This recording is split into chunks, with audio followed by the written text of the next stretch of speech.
Good morning. Happy Sunday morning. I'm about to go live. I've been hearing about this video, but I've never seen it. And Robin texts, she's like, have you seen this? And I finally decided to click on it. And I was so delighted how nice this guy is. And what we do is difficult. And, you kind of expect to get people because, people are just, they can't think outside of their own lives. And to get someone like this that just sounds cool and he's being respectful, I'm just very thankful for that. So I wanted to show you guys. This is pretty amazing. Cryptid race that lives just outside our civilization.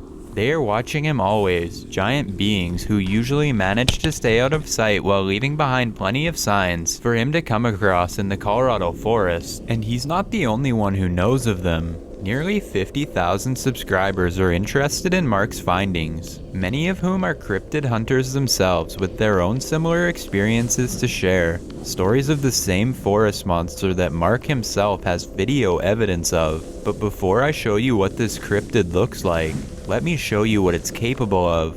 Okay, this place is just so unbelievable. I've never seen anywhere like this before.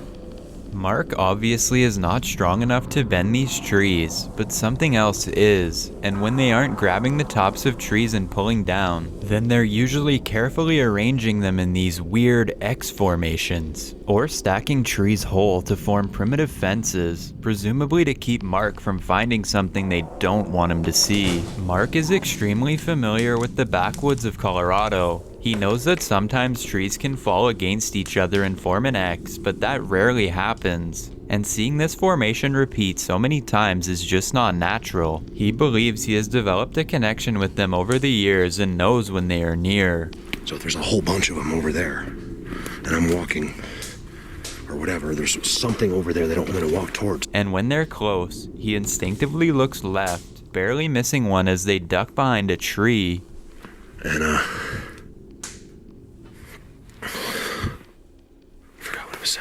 He lets the woods guide him to another strange clearing, an area that looks unlike any other part of the forest he's ever seen. Trees are unnaturally bent, and more tribal structures are in the center, as if someone has broken apart and carefully stacked these trees on their own, again forming signature triangles and an X in the middle. In the distance is another tree pile that he feels is holding secrets of some kind.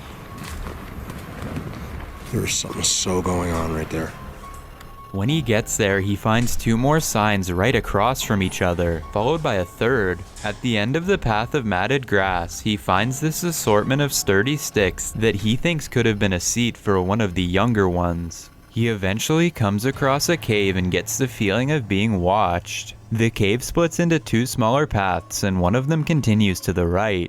At 4 minutes and 18 seconds, this humanoid shadow shrinks away from his light no less than 2 times. He thinks this is the main chamber and looks for a reason to go further, missing another shadow at 4 minutes and 53 seconds.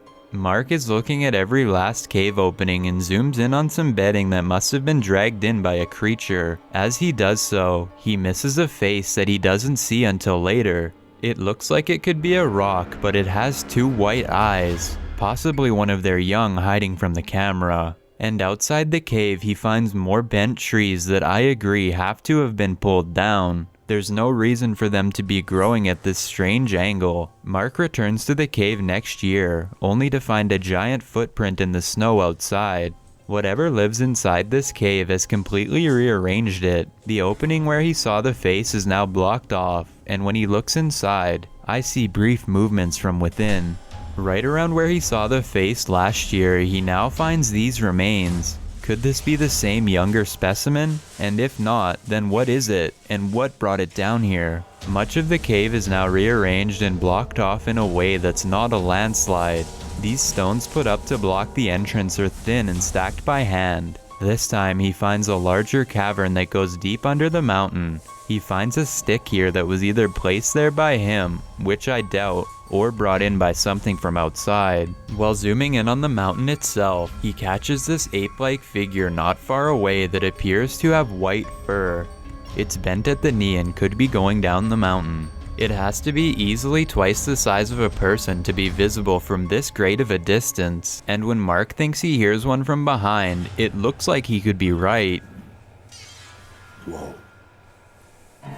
Bet I gotta go. Number 2, before I show you what's in this box, I want to make it clear